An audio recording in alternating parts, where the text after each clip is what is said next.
we've experienced this phenomenon of so-called elite overproduction. That actually we have too many people chasing too few, higher professional jobs. I think this is a classic example of sort of anywhere's building systems in their own interest, or things that they understand, things that they have been sort of good at themselves. Huge areas of public policy, including the education one that we've just been talking about, have reflected the priorities and the interests of anywheres. And of course, the two classic examples of that are immigration and attitude to national sovereignty. Fertility rates down to 1.4, which means we have this dramatic dependency ratio now. The number of workers to retired people has gone, when I was young, it was like 5 to 1. It's now 3 to 1, heading towards 2. We produce 1% of global emissions. So this is kind of extraordinary, almost sort of old, sort of colonial belief that we're still running the world and that we're setting an example by decarbonising more quickly than anybody else, even if it means that it cripples our economy. David Goodhart, journalist, commentator, author, and think tanker. Thank you so much for finding some time this afternoon to chat with me. I'm really appreciative. Not at all. Looking forward to it. So David, you're well known for a number of things, including, I think, starting Prospect magazine in the mid-1990s. And then you kind of rediscovered fame in, I'm going to guess now, about 2017, when you came up with and developed and wrote a book around what I think, and I know a lot of people think, is a tremendously insightful idea. You put together in a book called The Road to Somewhere. And obviously I'll let you speak about that in a moment. Now, this book came out, so it's shortly after Brexit, I think, which was 2016.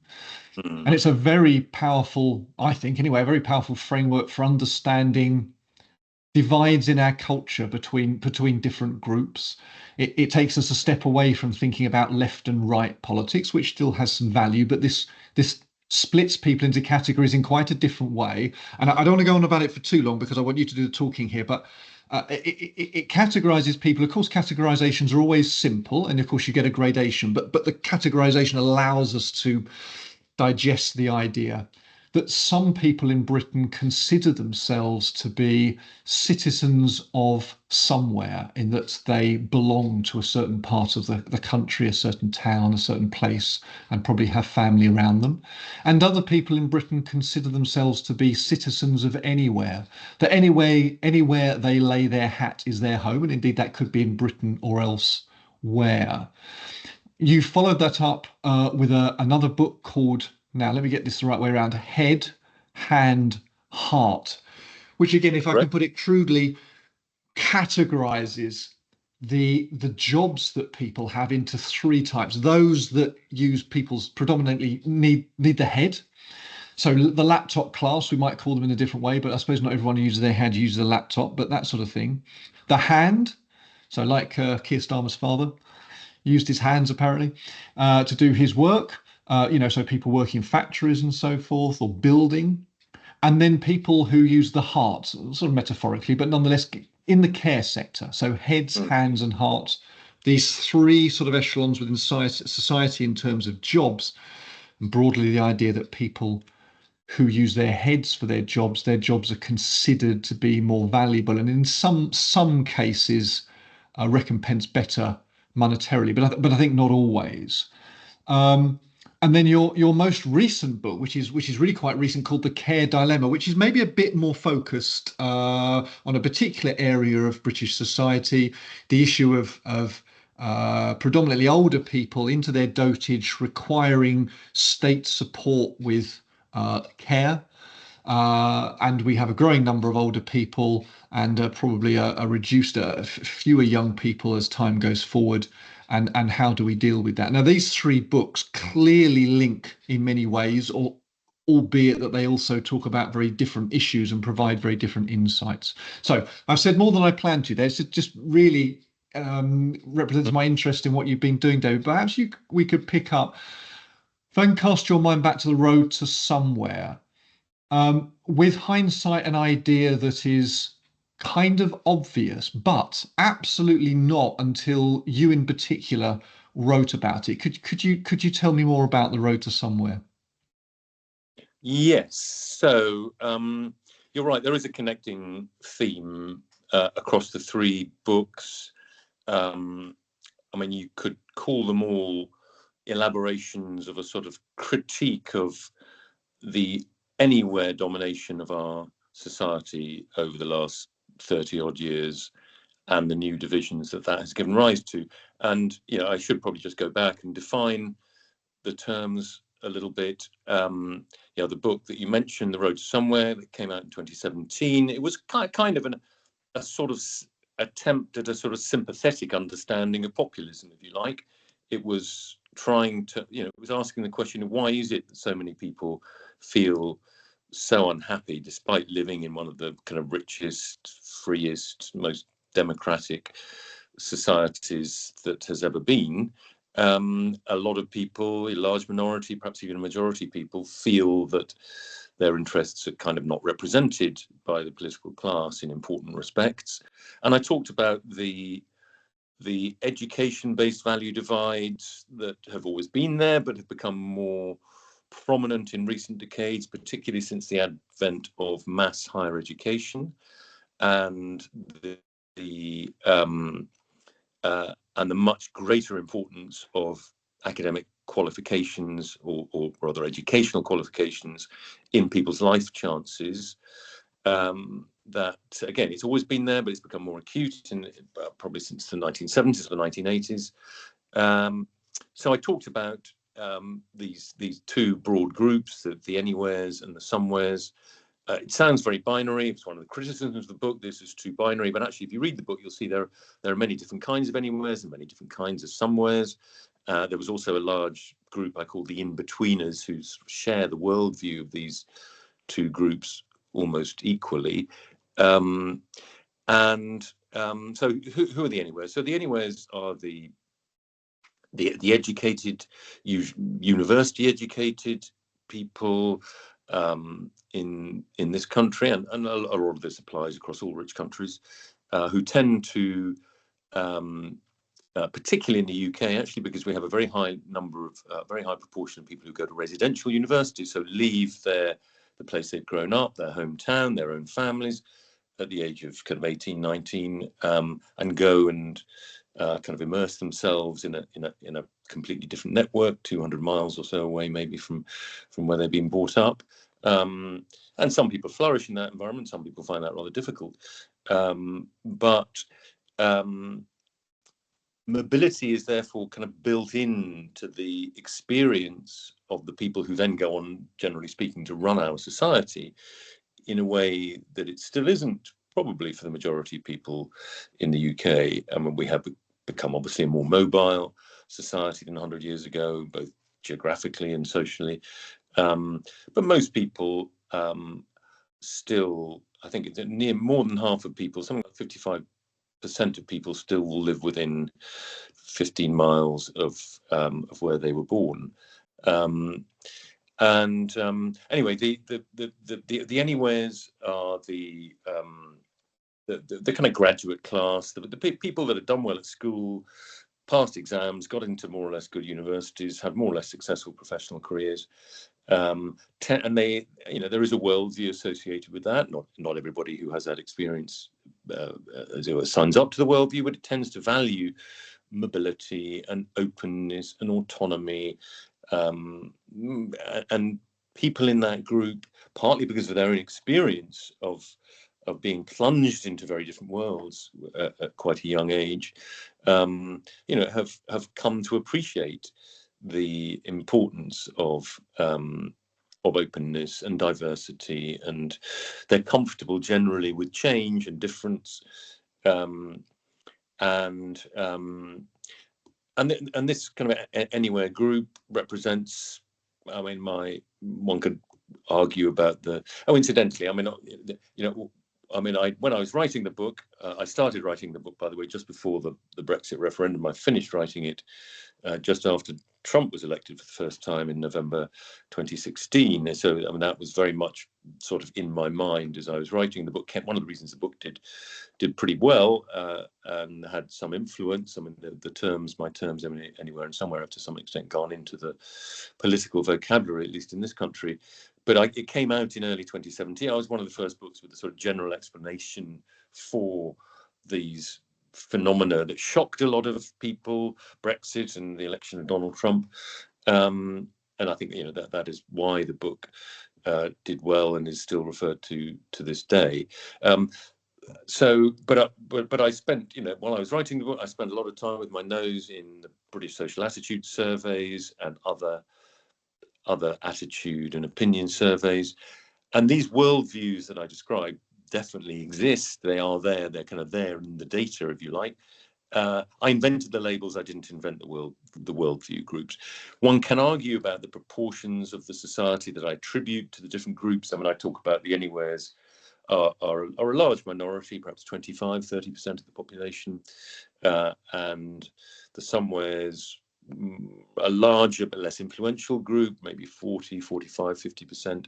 And then there is that in-betweener group of 20, 25% as well. And obviously these are quite fluid things. And I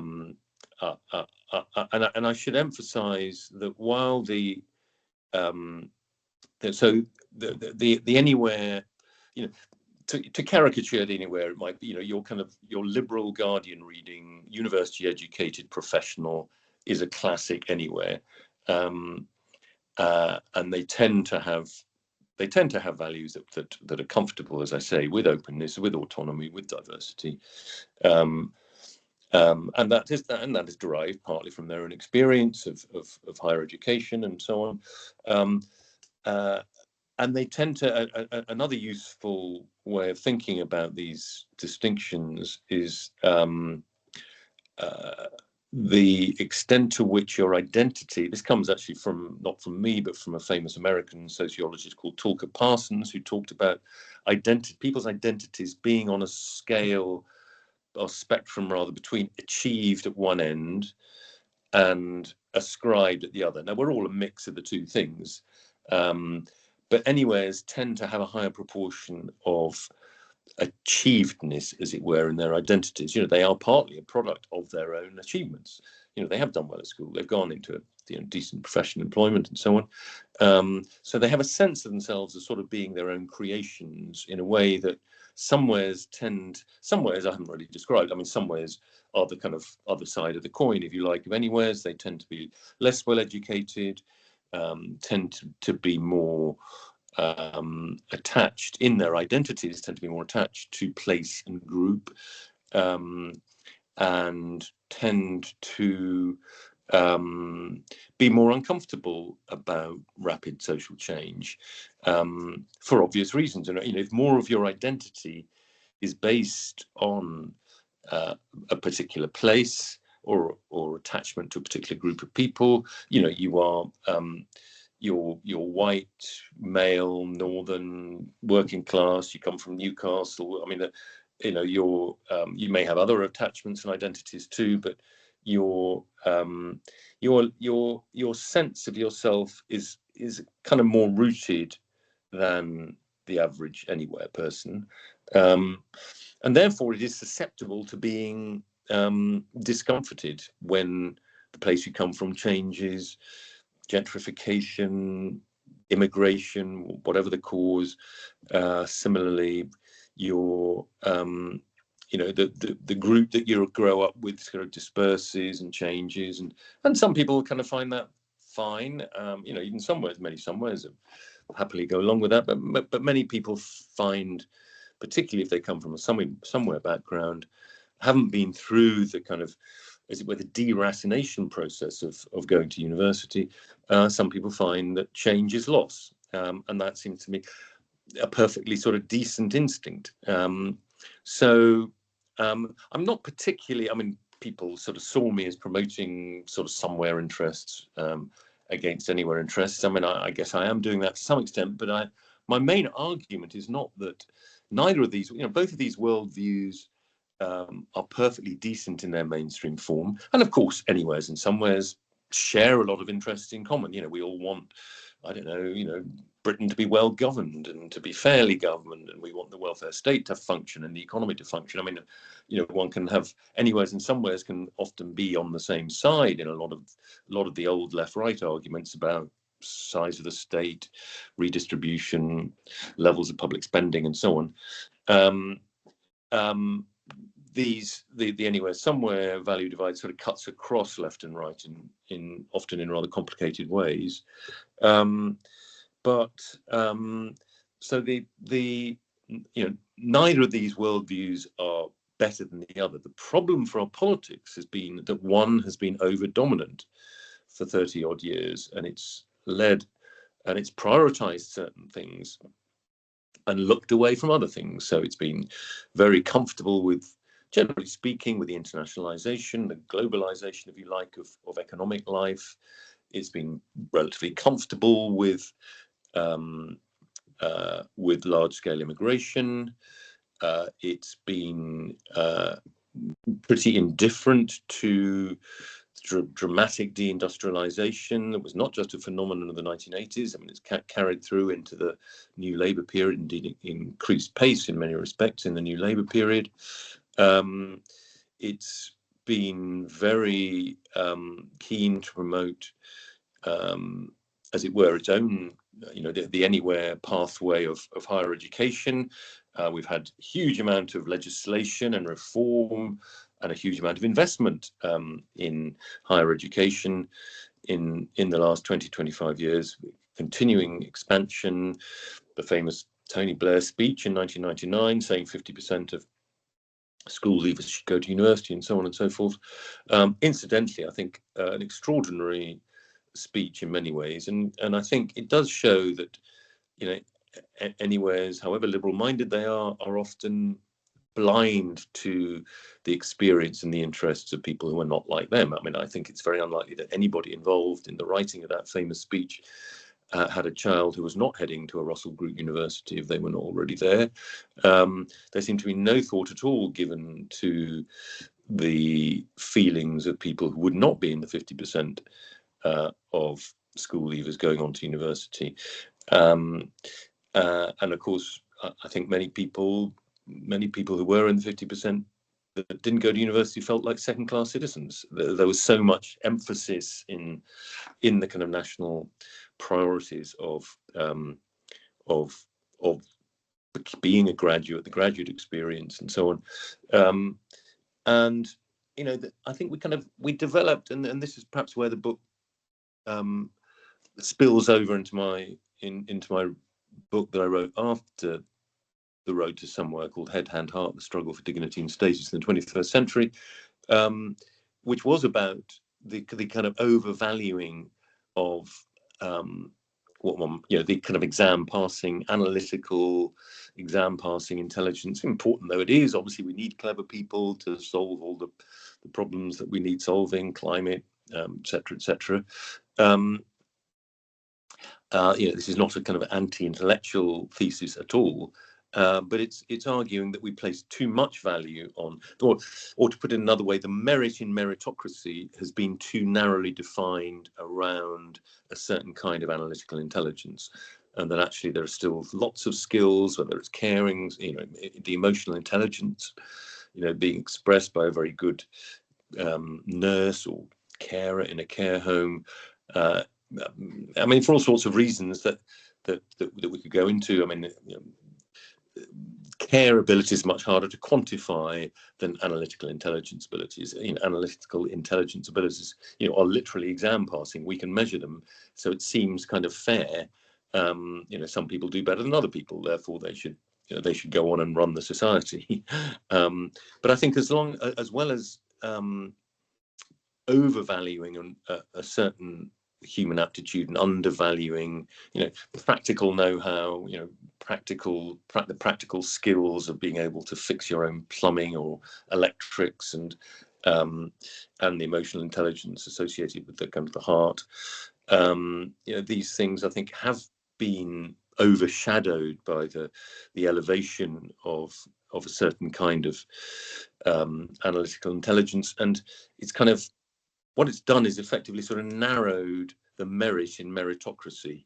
I mean, everybody's in favour, at least in principle, of the idea of meritocracy. Having essentially the idea of having the best qualified people in the appropriate posts, including at the top of society, particularly at the top of society, and people not being there simply because their parents were able to buy them a better education, or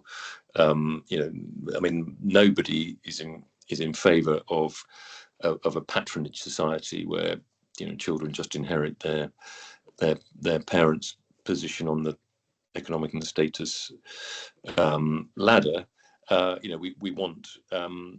We want people of appropriate ability to be in the right place. But I don't have an argument with the idea of meritocracy. I just think that the merit, the way that we define merit, has been too narrowly drawn, so that there are too many people who who are often contributing more than the kind of middle, lower levels of the academically trained technocracy, as it were, and yet they're often, in the old days, they used to have separate canteens. We used to I have to say, when I'm an academic, and on the occasion when the plumber comes round and fixes my toilet, they normally get the job done in half an hour or something, and that's a very important thing that allows several people in this house to use the loo. The very little amount of work I've done, at my office desk or whatever, during that period when they've substantively fixed a concrete problem, I get very little done in that time, but it does kind of make one wonder. I've got a few points, David. So just to interject briefly. So you described that the somewheres, that those individuals who have a relationship with a place, it's part of their identity, it's very important to them, their cousin lives two roads over, they've moved out from their parents' house, but that's just on the other side of the town. They may work with their father, or they're following the same business, or these sorts of ideas. They're a larger proportion of the population than are the anywheres. Those individuals, as we've described, as you've described, who don't have that affiliation with a particular place, and see their world and the world of their children being one of going to university, fancy universities, graduating, moving into graduate jobs very quickly, with power and control and influence typically. Why is it that the majority in our democratic country haven't felt, at least, that their voices have been heard, that their priorities have been at the top of the agenda of those people who they must have voted into power? I think it's I think it's a couple of things. I think there's a sort of cultural aspect to this. I think, and this is something I discussed both in The Road to Somewhere and in Head, Hand, Heart, that the idea of what it is to lead a successful life has become somewhat narrower, I think. It does revolve around doing well at school, passing exams, going to more or less good university, having a successful professional career, and by definition, not everybody can do that. Not everybody wants to do that, and actually, if anything, because that idea has been so dominant, because we've expanded higher education so dramatically in the last 20 or 30 years. We've experienced this phenomenon of so-called elite overproduction, that actually we have too many people chasing too few higher professional jobs, and I think a lot of people, I think that's one of the roots of disappointment. That not only you could say not only that are the somewheres kind of partly written out of the script, the 50% of people who don't go to university, but even a large proportion of people who do go. Perhaps people particularly from lower income backgrounds who have kind of done what their teachers and parents said, and they're first in their family to go to university, and their expectation are that they're going to step into a kind of high status, high paid professional job, kind of lawyer, doctor, whatever. And actually, most of them these days don't. Well, in fact, they're the most disadvantaged, arguably, because those that don't go to university and, let's say, typically go into work at 18, might be a bit later on, because there are other options to university, but nonetheless they tend to leave education earlier. They're developing their skills and they're gaining an income. Yeah. Whereas those who go to university to get a graduate degree that they then don't get, not only have been not earning for, let's say, at least 3 years, but are actually paying. And so they're actually a long way behind, I would imagine, because of that. Yeah, and I think you can see. I mean, I think one of the political manifestations of that is what you might call kind of left-wing populism. I mean, I think the kind of Bernie Sanders movement, Jeremy Corbyn, I think a lot of those people would be disappointed graduates. Yeah, I mean, we've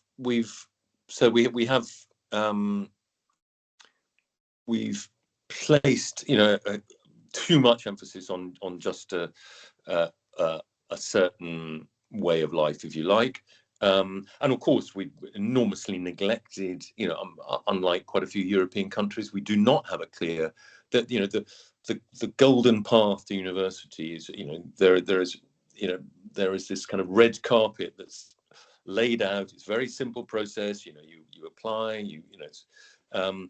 Getting a decent apprenticeship is incredibly difficult in this country. Our apprenticeships, system, and I mean, actually, the last Tory government did instigate a fair number of reforms, which this government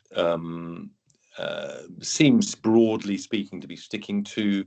There's the usual rhetoric about how nothing worked under the Tories, and it's true that the reforms did not increase the number of apprenticeships, particularly school leaver apprenticeships, although I think they probably did increase the quality of apprenticeships.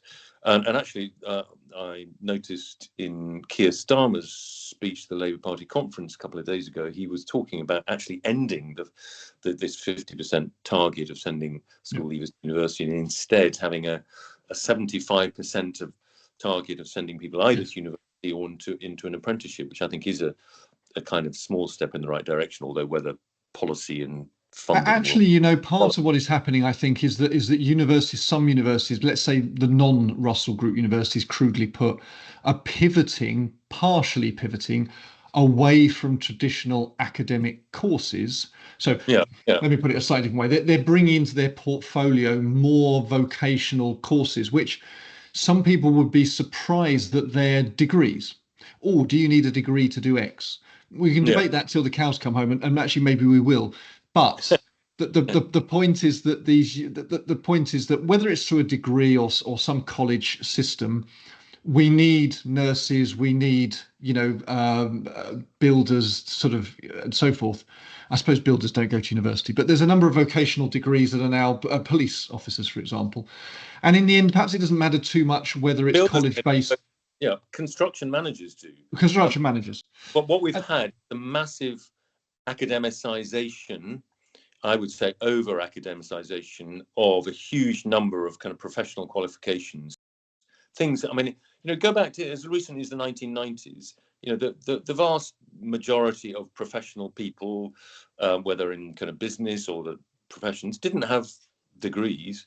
I mean, they had qualifications, but those were, usually done kind of on the job. You're an accountant, you wanted to, there were kind of gradations of qualifications that you would study things in your own time, or you may have time off work to study them, and you would acquire qualifications. You would and you'd move up the greasy pole in whatever profession you were in. Now we've sort of front-ended it with the kind of, I mean, that still happens obviously to some degree, but we've sort of front-ended these often 3, even 4-year courses. Being construction management is an academic course, and it's had to be sort of puffed out with kind of modules about economics and things like that actually are of no particular value to running a building site. I mean, I think this is a classic example of sort of anywhere's building systems in their own interest, or things that they understand, things that they have been sort of good at themselves. And I think we are beginning to, I think the Starmer speech is a step in the right direction. We are beginning to, and indeed the kind of implicit recognition that turning polytechnics into universities back in the early 1990s was actually perhaps not a very good idea. You know, we have huge skills shortages, particularly in the kind of higher technical, you know, as it were, the kind of non-academic engineering end of the spectrum, or, you know, the kind of hands-on IT jobs, rather than the kind of computer science degree type jobs. I mean, obviously you need both, but we've massively over invested in one and under invested in the other. And I think that is a classic example of a kind of anywhere bias. I mean, the other thing, of course, that one should mention, I mean, not only is are there these cultural biases in the education world, you know, the preference for the academic over the technical and the apprenticeship route into work, but we've also had you know, what Nigel Farage and the populists call the uniparty in power. You know, huge areas of public policy, I mean, including the education one that we've just been talking about, have reflected the priorities and the interests of anywheres. And of course, the two classic examples of that are immigration and attitudes to national sovereignty. You know, if you're a successful professional person, you know, you're a consultant, you know, you work for one of the big consultancy firms, you might make partner one day, you know, you have international connections, your job is not in any way threatened by large-scale immigration. Indeed, you probably, you know, and you benefit from the greater openness and the greater international connectivity of our economies. You don't, you know, you when we were a member of the European Union, you thought that was just a kind of natural order of things. You don't have, you know, you're kind of, you know, vaguely patriotic. You don't have any particular strong attachment to the idea of national sovereignty. Indeed, you may be a bit skeptical about people who go around waving flags. But that is not true of a lot of people, particularly in the bottom half of the income spectrum, who are much more dependent on the nation state and you know, the national welfare system, and indeed, you know, their attachment to you know, what is still a relatively prominent and successful country like the UK, you know, is something that people can feel proud of. The kind of higher up the social scale you go, the kind of less you tend to meet that attitude. Indeed, it's kind of regarded as a slightly low status attitude to be, you know, to regard your nation as a really important thing and something you're very proud of. So I think, you know, in those two areas, you know, we saw it obviously in the debate about membership of the European Union. Did we value national sovereignty, the ability to govern ourselves, or were we prepared to trade that off against, you know, in favour of various economic benefits? I think most countries in Europe get probably a better trade-off from that sacrifice than we did. I mean, this is one of the reasons why the UK remained quite a Eurosceptic country, is that we didn't get the same benefits that France did or Germany did or Italy did, either psychological, you know, recovering their sense of themselves after the Second World War, or economic. You know, France had a huge number of small peasant farmers that we didn't really have. Germany had a very successful manufacturing sector that we also didn't really have by the time we joined the European Union. So there were economic benefits. You know, there have been, you know, the economic frictions have had some negative effect on our economy, but not hugely. I mean, actually, you know, we continue to grow at roughly the same rate as other countries in Europe. Our trade has been hit to a small extent, but we're an overwhelmingly service sector economy, and actually the European Union has a relatively, anyway, that's another subject. But there are these two huge areas where people have kind of voted for one thing and have got another. I mean, immigration is an even better example. You know, for 30 years, well, the 1997 New Labour manifesto said nothing about immigration. It certainly didn't say that New Labour were going to significantly reform the system to make it easier to come to the country. We then had, nobody was asked whether it was a good idea to allow free movement of people from Central and Eastern Europe immediately, rather than take advantage, as almost all comparable countries did in Europe, of that 7-year sort of probation period, but before you had to open your economy to. So we did it immediately in 2004, and people have constantly voted for lower immigration and got higher immigration, and I think and then most dramatically in 2019, when people voted to get Brexit done. And one of the reasons they wanted Brexit is because, not because we're all nativists or xenophobes, but I think people kind of thought that we were diluting our national citizenship in some ways. If you could come here, whatever it is, 450, 500 million people from all over the European Union, from countries, many of which we have no particular historical connection to, I don't know, like Bulgaria, people can come here and be treated as if they were a British citizen kind of immediately. And I think that kind of rubbed up against the sort of common sense notion that, citizenship was something of value, and people should kind of earn it. Anyway, I think that was probably one of the reasons why people, and of course the numbers were much greater than had been predicted, and so all along the line we've had a kind of anywhere insouciance, if you like, about large-scale immigration and the demographic change that has led to. I mean, as recently as the turn of the century, the population of the UK that was white British was just a bit below 90%. It is now barely 70%, certainly probably well below 70% in England. And I mean, that represents a huge shift.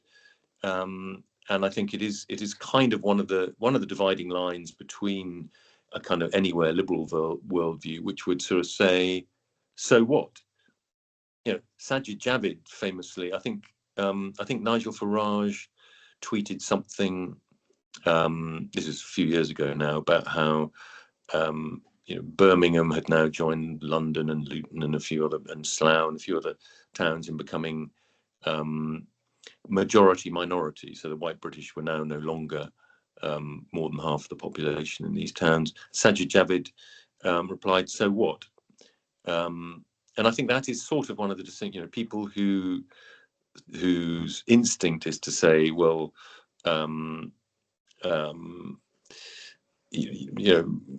people's ethnicity, people's way of life, or to be a good person is to be kind of ethnicity and way of life blind, and if you're not, you're a racist. I mean, I think that is something that really this is an interesting point, because I think I would imagine that what Sajid Javid was saying and thinking in that moment was quite superficial, and was simply this: who cares what people's skin color is? And I would agree with him on that. If you really bring it down to this person's got more melanin in their skin than that person, we really shouldn't be bothered about that per se. That would be ridiculous to care about melanin density in skin, or if you like, literally someone's potentially distant ancestral background. But whether it was Nigel Farage or whoever sort of made this point of the population change in those parts of the country in particular, whoever made it, their point, I presume, is not that we literally have a problem with people having darker skin, of course. It's that darker skin or whatever is a proxy for a change in the cultural views of the population. And there's a large number of people who've moved into those areas that don't have a shared history. and a shared culture. So they're talking past each other.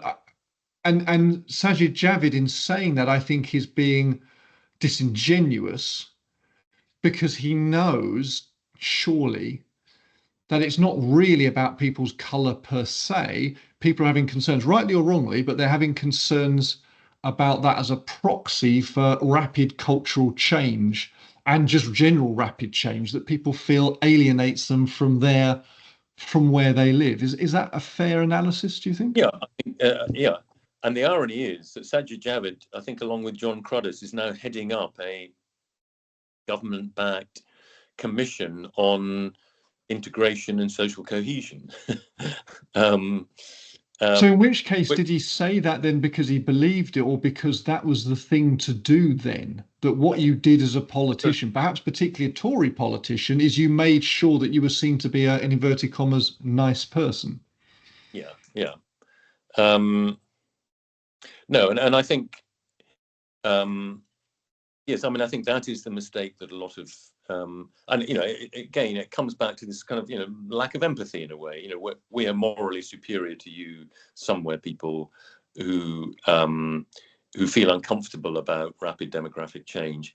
People don't feel uncomfortable about rapid demographic change because of people's skin color, as you point out. I mean, it's about the fact that you can't talk to the person at the bus stop because they don't speak English well enough, or they don't have the same cultural references as you, or a sense of discomfort that your neighbourhood has changed substantially with people who have very different social norms to you, and who they come from a traditional Muslim society, which is highly religious. We're a very secular society, which is quite patriarchal. We're a relatively sex egalitarian society.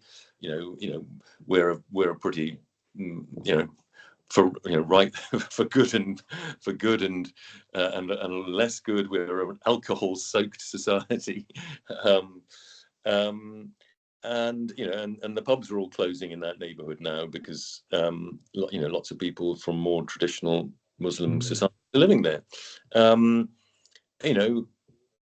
People should not be hostile to their Muslim neighbours, but you can understand why they might feel uncomfortable about that change to their neighbourhood. Not all of them will. Some of them will, may even welcome the change. Muslim communities are often very socially conservative in the way that some British people are too, and indeed there's often a sort of sense of regret among white working class communities that they've lost some of their traditions, they've lost a sense of community and strong families and so on that their Muslim neighbours still have. So it's complicated, but I mean, we need to find clearly skin-based discrimination, or any kind of discrimination based on ethnicity is obviously wrong and illegal.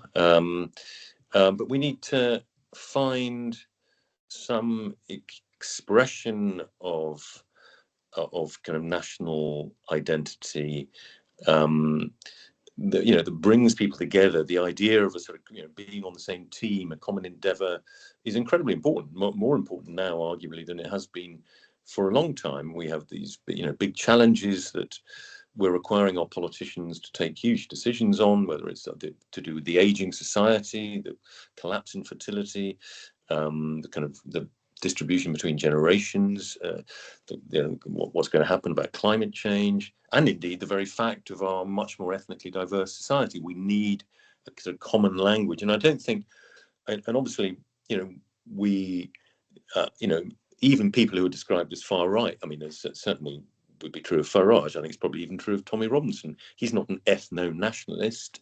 I mean, he has, he's quite anti-Muslim. Ethno-nationalism, the idea that white British people, the ancestral majority on this island, should somehow be given special privileges, and those who don't belong to that group should be deported or should in some way be second-class citizens. This is a view held by a tiny number of people, I mean, the number of people who say that you have to be white to be truly British, I think something like 3%. There are a few people who that, but the gap between there is a sort of space between ethno-nationalism and the idea of all that matters is that you pay your taxes and obey the law, or the so-called sort of constitutional patriotism. I mean, I think there is somewhere between those two things, which does kind of respect the history of the country and the kind of there are ways of life. There's often no single way of life among the white British population. It's hugely diverse in itself. But there are certain kind of norms that the majority society tend to share that kind of define the country. And obviously those things will change over 50 years, 100 years, 200 years. But if they change too rapidly, people are going to be upset. And I think, we need to find a language that includes everybody who's in the country, but that does, allows us all to kind of feel an attachment, maybe through our different roots. But it's something that's strong. It's not and this is a problem for liberalism. Liberalism, is the whole point of liberalism in a way, is that you don't need to share fundamental values. The whole point of liberalism, in a sense, is we all have our individual rights. We all coexist. We have a kind of modus vivendi. We coexist as different kind of units in this system that allows for people to believe anything, really. Liberalism is sort of culturally relativist. It doesn't say you have to be a white British Christian and salute the flag, and you can be a militant Islamist and live in Britain so long as you pay your taxes and obey the law. Liberalism has a problem. I mean, one of the things you might say about the kind of national populist sort of pushback that we're experiencing at the moment is that it's a sort of the problem with liberal democracy is it's been too liberal and not democratic enough. Is a sort of simple way of putting it, and too many people, not only from the white British majority, but too many people feel that their voices have been ignored, and that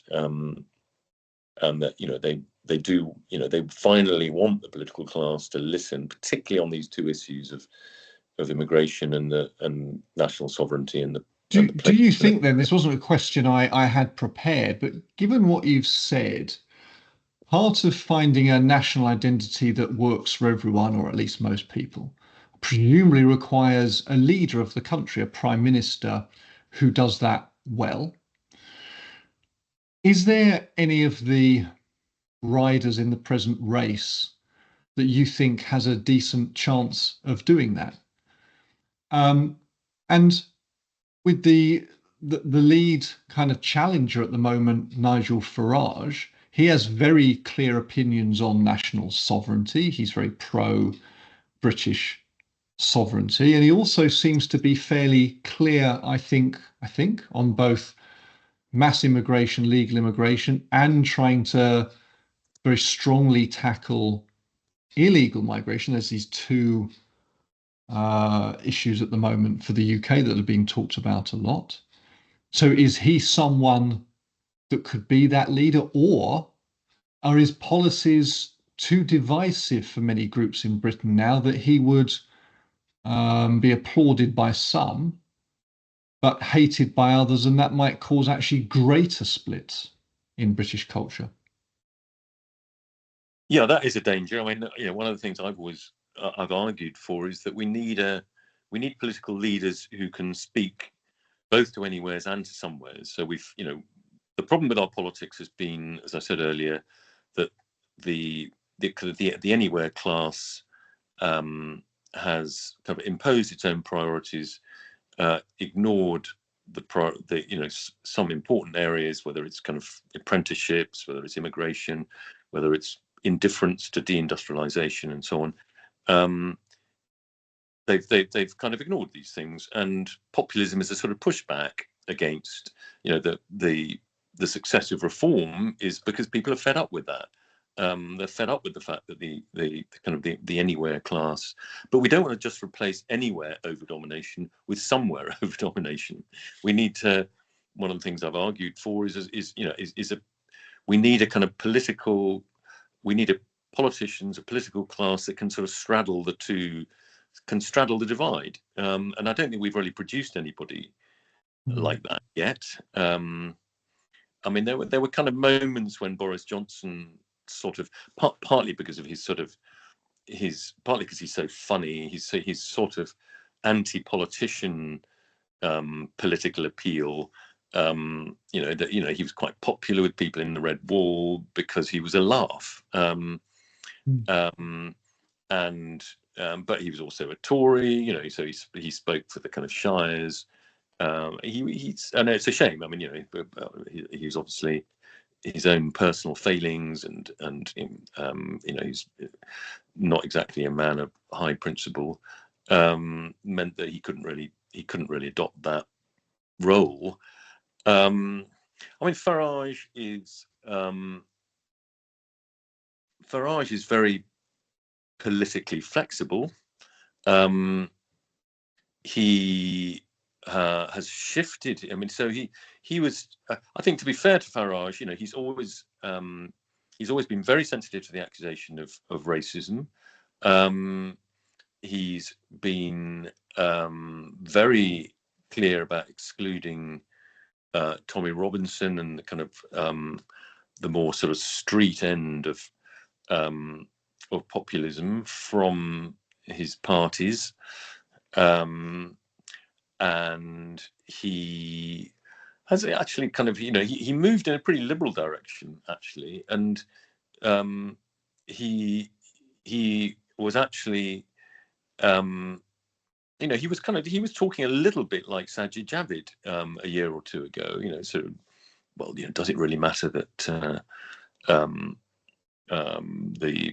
the kind of ethnic composition of the country is changing pretty rapidly? Well, we're all in this together. But he's always been pretty restrictionist on immigration. But he was saying some pretty liberal things, and he kind of sensed that actually he'd sort of gone too far in that direction, and has become more militant, if you like, about talking about deporting people, ending indefinite leave to remain, and things like that. He's changed his views on family policy, for example. He used to go around saying, "Oh, I'm twice divorced, I can't really talk about these things." One of the things that I talk about in my most recent book, The Care Dilemma, is, you mentioned it earlier, I do talk about older people, but actually I mainly talk about the undervalued. It's another kind of anywhere failing, I think, is the undervaluing of the family and domestic realm. I think a lot of our social problems find their root in that. We have the family is much weaker than it was even when I was young. Nearly half of children in Britain are not living with both their biological parents at the age of 14. 25% of families with dependent children are single parent, which is nearly double the European average. And we don't talk about this enough. And one of the reasons we don't talk about it is, it's partly because anywhere people tend to be very public realm focused, but also because it's difficult stuff to talk about. And people used to say, like Nigel Farage, "I'm twice divorced. I can't talk about this." And actually, the political class, not wanting to, their lives are even more chaotic than the average citizen.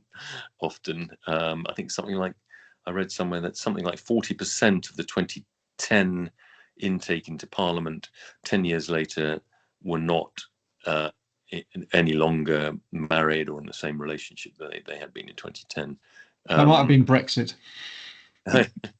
but it's and politicians don't want to be hypocritical, so there, there has been a sense that these things are sort of beyond politics. The fact that our family life is so chaotic, but it's enormous. I think it's one of the reasons for this epidemic of mental fragility among young people. The Jonathan Haidt argument about social media, and obviously, curating your life on TikTok cannot be a healthy thing for a 14-year-old girl. But why are they spending so much time on screens? And partly because they don't have an ordered family life, they don't have family meals, they're not, the sort of structure of life that families used to provide. Some still do, but many don't, and many are single parent, and it's very difficult to do it. We have, why are we struggling to control public spending and welfare spending and disability spending? Partly because we transferred so much of the burden from the family to the social state, and this is going to, as society ages, this is going to, and more people, more and more families don't have partly because the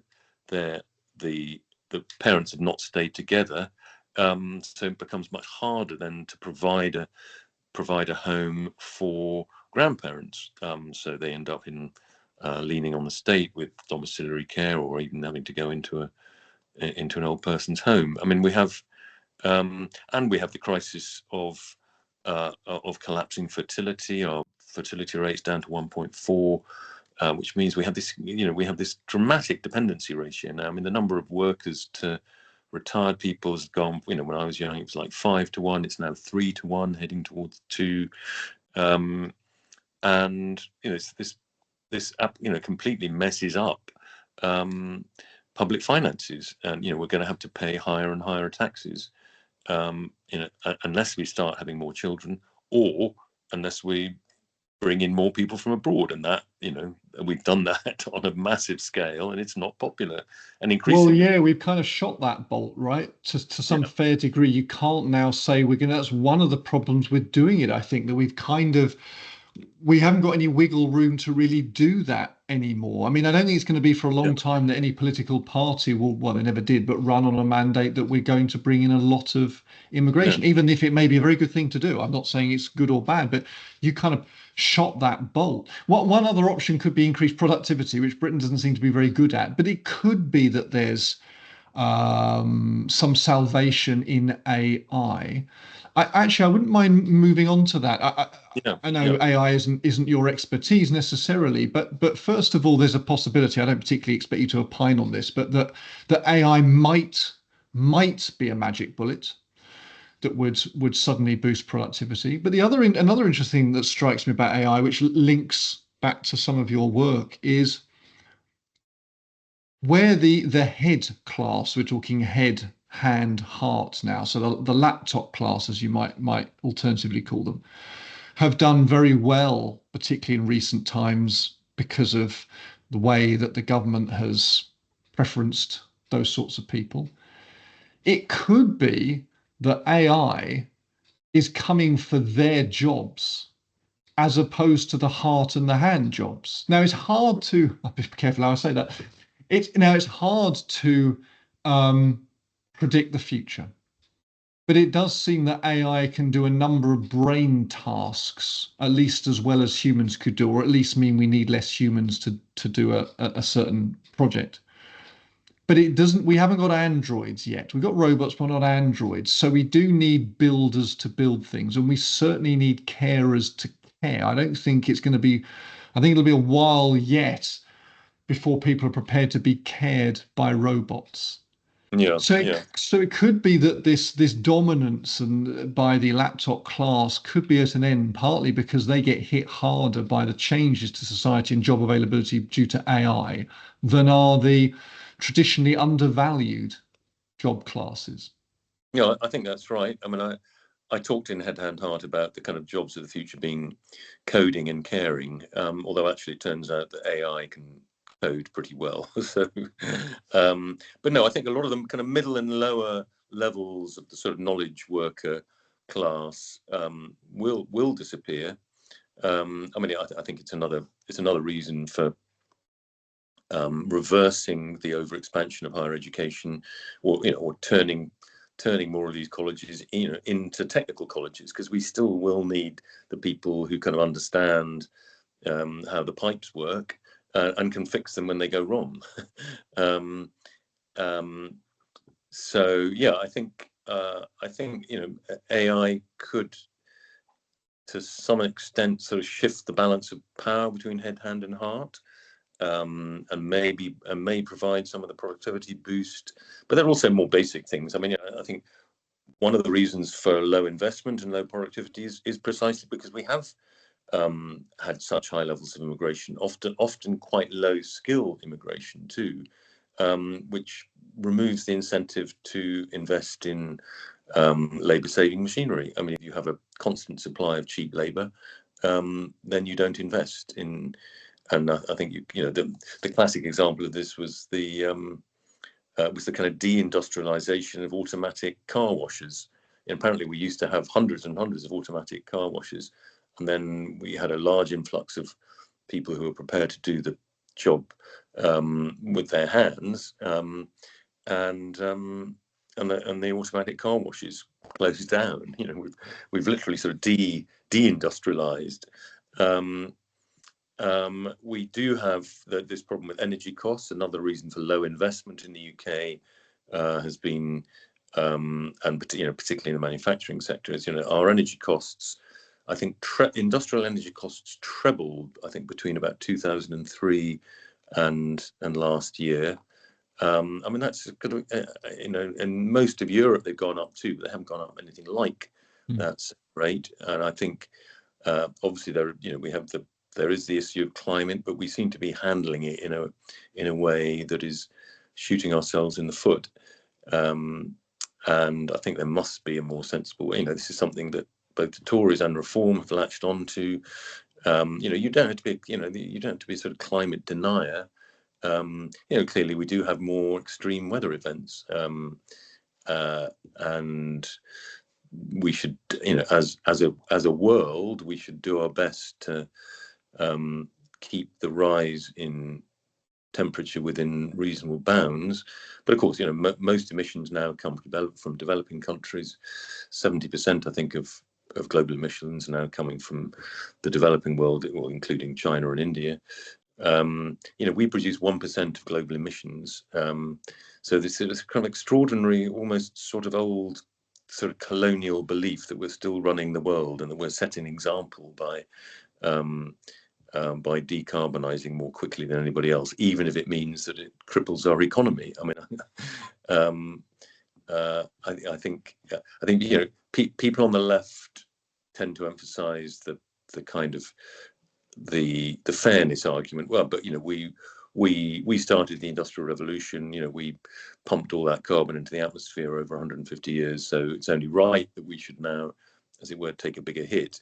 I think people on the right, I think, still hang on to that sort of quixotic idea that we're still somehow world leaders, and that if we do it, then everybody else will follow. Nobody else is doing it as we're doing it. Absolutely nobody else is doing it, and I think we should take notice of that.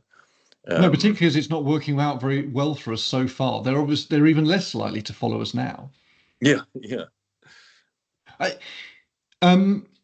Moving on to care workers, so people who work with their hearts, as it were. I think I'm right in saying that you suggest that care workers, their standing in society needs to be better recognised, uplifted, if you like. Fine. But also that they should be paid more. Of course, the obvious problem, presumably, with that is, well, who's going to pay for it? We've got an awful lot of old people, progressively less young people. So and a heavily indebted country. So where would the money come from to pay these care workers more? They would come from affluent older people. I mean, the triple lock is ridiculous. It also, by the way, doesn't cost. I mean, I think the IFS calculated that paying £1, or it may even be £1.50 an hour over the minimum wage, you know, which would certainly make those jobs a lot more attractive. That it would cost about $1.5 billion. You know, it's obviously an ongoing cost. It would cost about $1.5 billion a year to fund that, which is not a large sum of money. Particularly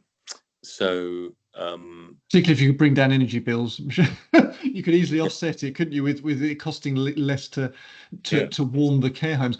Do you think it's as simple as increasing the wage in terms of attracting, let's say, local people, British people, whatever the right phrase is, to do those jobs? Because particularly in the care work sector, there is now almost a tradition, I think, in Britain, perhaps more so in the south of the country than the north. I admit I'm not sure, but somewhat of a tradition in England that care workers will be from overseas.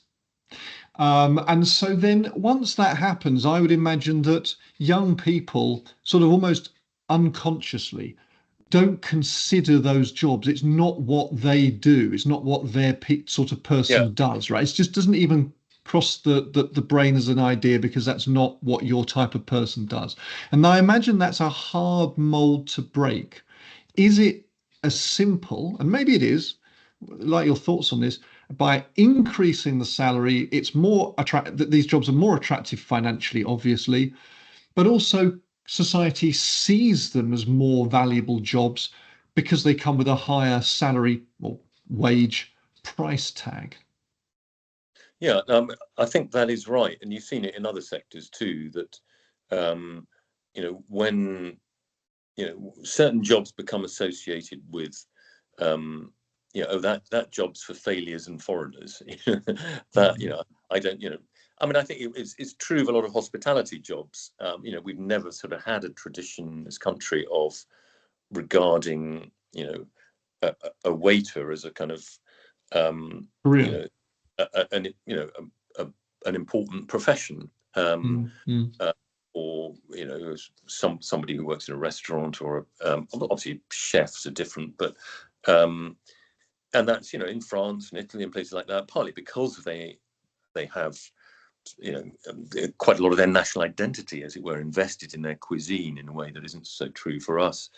That actually being working in hospitality or in a restaurant or whatever is regarded actually as quite a high status thing, whereas here I think it's partly also because so many when as it were the kind of hospitality industry started to take off, as people had more spare cash in the 60s, 70s, people still had a family memory of their kind of grandmother working in service. I mean, huge numbers of people, particularly women, worked as servants in this country. I mean, I guess it was true of other countries as well.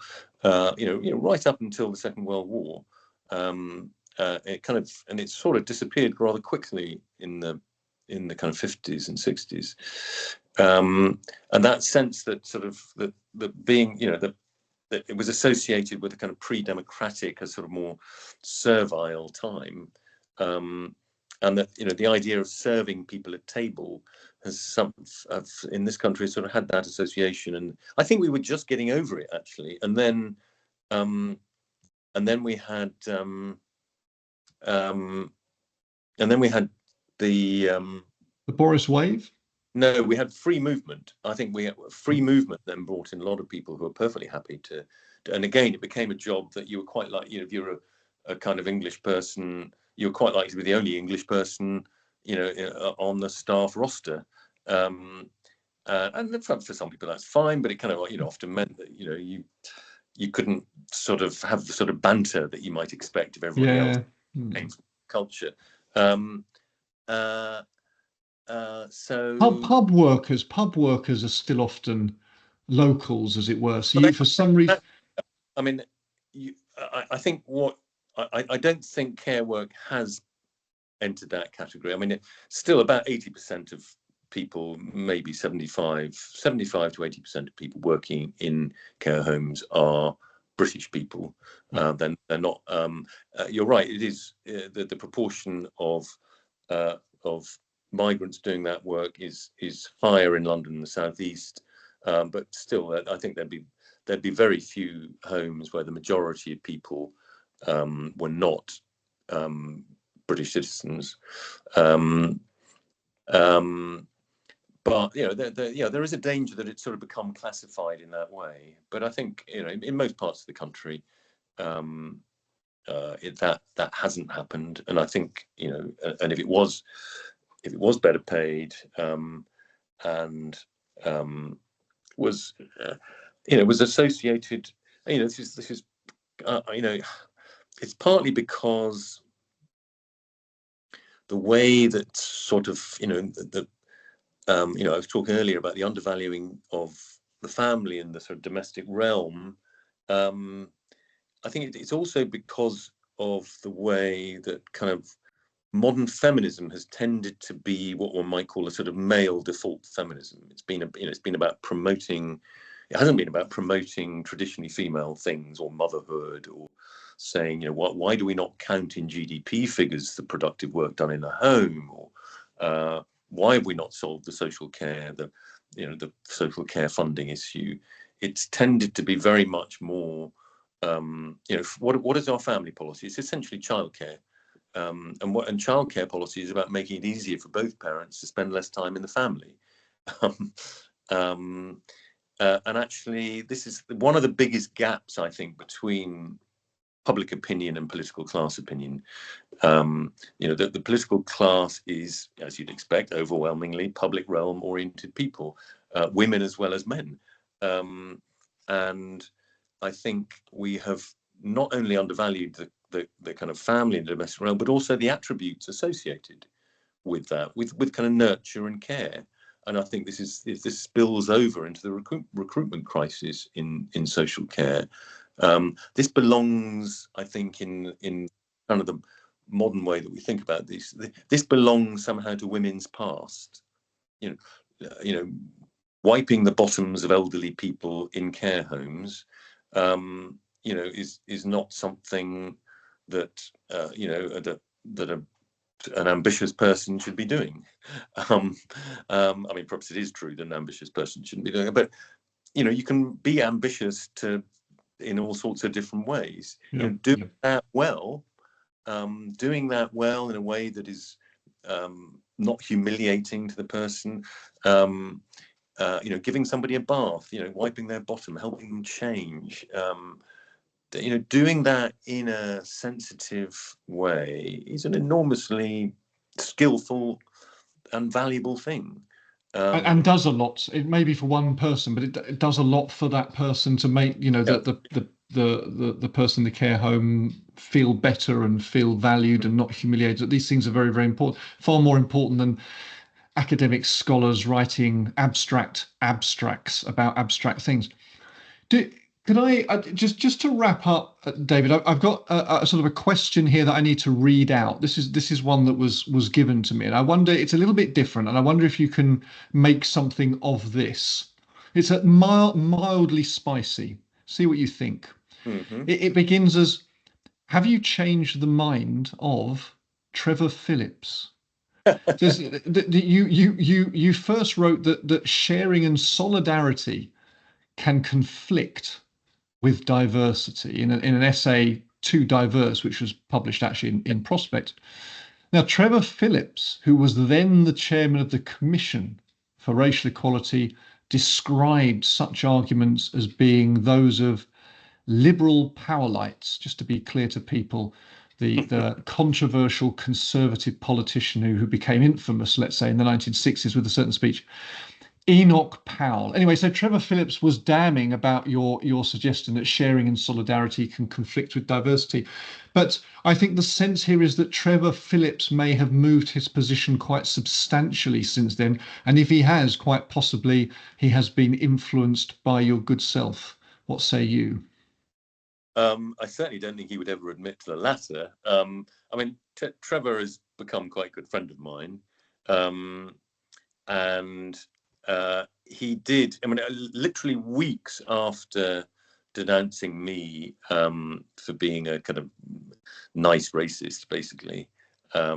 This was not, I mean, I was just, the Too Diverse essay you referred to. It's essentially saying, it was reprinted in The Guardian, I wrote it for Prospect, and it was basically arguing there's a tension between two of the left's main principles, the principle of solidarity and the principle of diversity. Both of these things are valuable, but just in a sort of common sense, the common sense notion that people are readier to share with people, they're readier to trust people with whom they have something in common, with whom they have, they don't have to have the same skin color or pray to the same God, but having some sort of shared experience, some familiarity with each other, forging solidarity in societies. I mean, even societies that are completely ethnically homogeneous is difficult. We had hundreds of years of class conflict, creating a sense of sort of common national identity, of common interests that transcend, at least to some extent, the different interests that obviously different groups may have.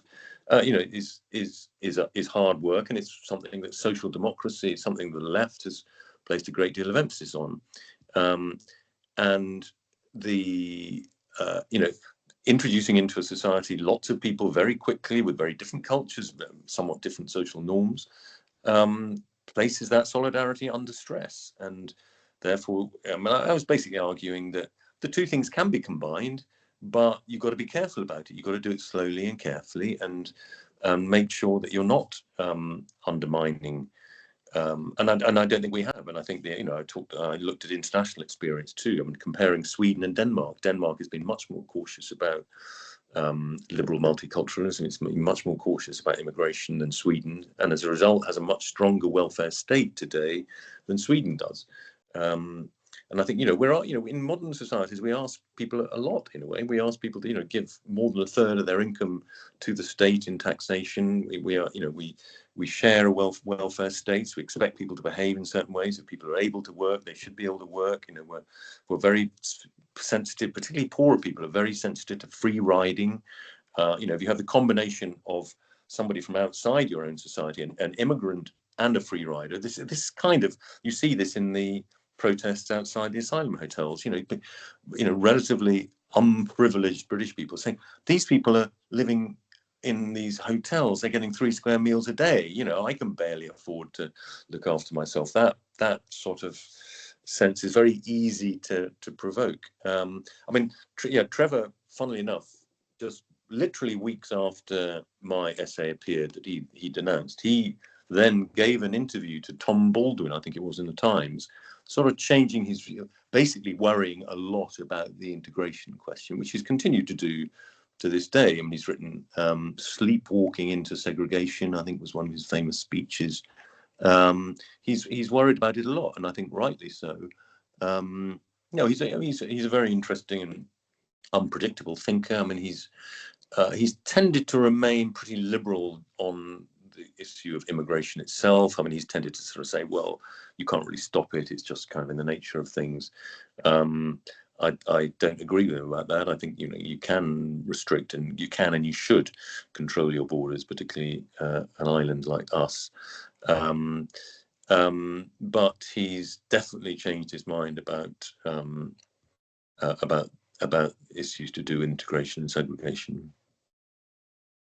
Final question for you, David, which I like to ask. I've got into the habit of asking each erudite, smart interviewee who I've had the pleasure to speak to. You make a lot of sense, and some people disagree with your views. I don't know where I stand on everything that you say, but clearly it's coherent and well thought through and evidence based. And this seems to contrast so often to what the powers that be seem to be like, whether it's at a national level or local level. I'm interested to know, obviously you've written influential books. Do you get the chance ever to directly influence those people in power? I mean, to have the ear directly of people who make policy? Simple answer is no. I mean, I have worked in think tanks, and I've kind of written things that I think have sort of fed into have fed into government policy, perhaps. But I think, I think probably my main contribution has been in a slightly more kind of abstract, a more sort of meta way. I mean, I think the Anywhere Somewhere. I think the Too Diverse essay was quite influential in its way. I mean, it attracted to me quite a lot of hostility, but I think lots of people, it came out in 2004. It was during a Labour government. It was actually just before the free movement, and I mean, lots of. I was kind of more connected to the capital L Labour Party. I was still a member of the Labour Party. I've been a member of the Labour Party most of my adult life. I come from quite an elite background. My dad was a Tory MP, so it was sort of natural that I should rebel against it. And I was a serious lefty at university, but I kind of moved to more centre-left positions, and certainly welcomed the election of the Labour government in '97. Prospect was kind of seen as broadly sympathetic to New Labour, but the number of Labour politicians who would come up to me and sort of basically say, keep up the good work when I produced that essay, Too Diverse. So I think it's a sort of outlet for kind of ideas, that I think, are obviously still decent and reasonable, but that were talking about things that the mainstream politicians found it difficult to do. And I think that was, to some extent, that was true of the Anywhere Somewhere book too. Probably the most influential piece of reporting I've done was in that book. I actually mentioned it I wrote a book before The Road to Somewhere called The British Dream, which was the subtitle was Successes and Failures of British Post-War Immigration. I mentioned in that, although not naming them, but I recycled the story in the Road to Somewhere, and I did name them. I was sitting at an Oxford College dinner between probably the two most powerful unelected people in the country at the time. This was back in 2011. One of them was called Gus O'Donnell. He was head of the British Civil Service, and the other was Mark Thompson, who was head of the BBC. And we were just chatting, and I said to Gus O'Donnell that I was writing a book about immigration. And he said, "Oh yes, well, I'm interested in immigration. I've always argued for the most open. When I was permanent secretary of the Treasury, I was arguing for the most open door possible, because I believe that that my job as a senior civil servant is to maximise global welfare, not just national welfare, which is a kind of extraordinary thing to say. You're head of the National Civil Service. I mean, a lot of the time, global welfare and national welfare don't conflict, but they do sometimes. Sometimes you have to think about how to put the interests of your country first.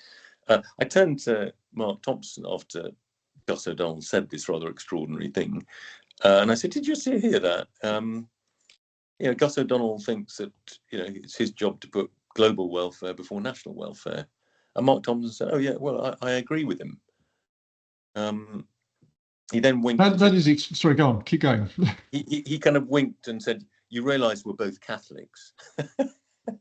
Well, I'm not sure that explains anything, frankly. That is extraordinary, but does it not? Sorry, just the idea of the kind of universal church. I think is the Catholicism. It is more. It's kind of has a more universalist ethos. Okay. In a kind of Catholic minority in a Protestant country, I think that's what he was kind of implying. I see. I'll take your word for that. No, fair enough. It is extraordinary, is it not? Because, well, this comes back round to the ideas of anywheres and somewheres, doesn't it? To some extent. Well, that's why. I was using it as an illustration of really quite an extreme. I mean, most anywheres would find that a little over the top, but it's it's the extreme end of the anywhere worldview. Well, particularly when the way to help other parts of the world, which we would agree is important, I think most people would, and Britain is still a relatively rich nation, although poorer than I think a lot of people realise. But nonetheless, we can help, and so we should, given that there are a lot of places around the world where people are super struggling. So I think it would be immoral not to give some help. How you do it and how much you do it is open to debate, but you don't want to close off to the rest of the world, I think, for a number of reasons. However, that is different to bringing a substantial part of the world, should we say, into Britain, which is what Gus O'Donnell was saying, if you like, because he was encouraging as heavy migration as possible so that these people could be in Britain, so that they could be helped. Now, in a purely moralistic way, yes, but we're talking about country level politics and national level politicians, and they are voted in by that nation to prioritize and look after that nation. They aren't, the people of Britain are not voting people in to try and look after the world at Britain's expense. It's a kind of hangover from I mean, we've always had particularly in England, there's always been a kind of a certain diffidence about our national identity, which I think partly goes back to the fact that we were a very dominant and successful imperial country for 200 years. And England in that period sort of submerged its identity into a wider British identity and even into a kind of wider imperial identity. I mean, the British ruling class saw itself as sort of above nation. And even as recently as as 1948, when we introduced this famous Nationality Act that formally gave citizenship to all people in the empire, or indeed former empire, people in the Commonwealth, people in India and Pakistan and Bangladesh, were free to come to this country and be treated, a bit like with free movement in the EU. They could come here and live here, and they were, we had essentially 700 million citizens of the UK. Now, in 1948, not many people could afford to move. I mean, as it was, I think in that period, about 500,000 people did come between 1948 and 1962. It was the kind of first wave of Caribbean and African and Indian immigration. But that was premised on this extraordinary idea of the imperial family, what seems now the extraordinary idea of the imperial family.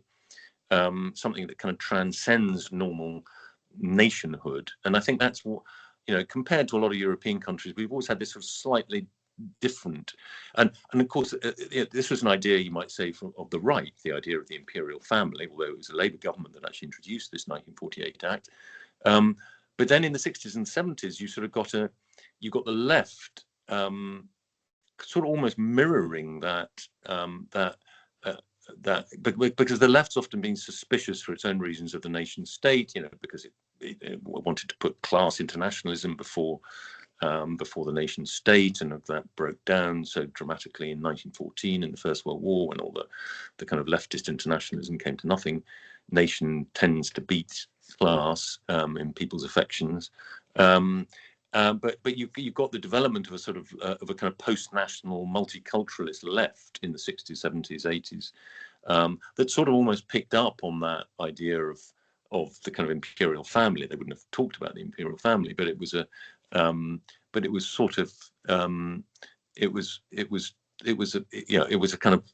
that idea with a sort of left gloss in some ways, and that I think was quite influential it's been quite influential in the sort of diffidence, particularly when it comes to the expression of English identity, which was submerged for so long into a broader British and at certainly at the elite level. The comfort with which kind of the Irish elite has been Irish, the Scottish elite has been Scottish, the Welsh elite has been Welsh, the English elite has been more uncomfortable with sort of expressions of Englishness, which is why to this day we tend to associate the kind of the flag of St. George with a sort of plebeian resistance rather than with a kind of elite attachment to England. David, thank you so much. I must let you get back to your outdoors work if you're going to do some more today with your trimmer.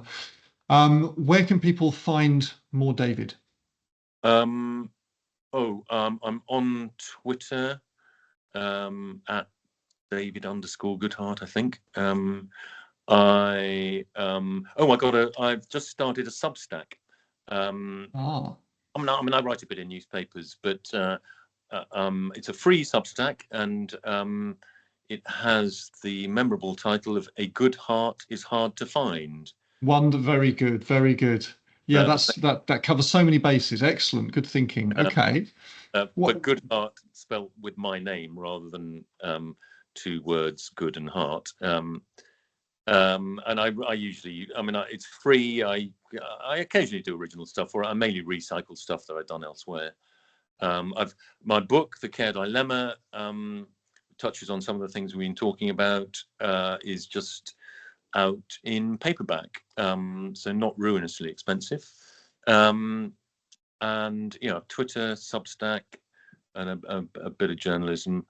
I'm sort of doing a website, but it'll take a bit longer. That should emerge in the next few months. All right. Fantastic. You're as active as ever. Thank you so much for your time, David. I really appreciate it. Not at all. Good luck. Cheers, Em. Thank you. Bye-bye. Okay. Bye for now.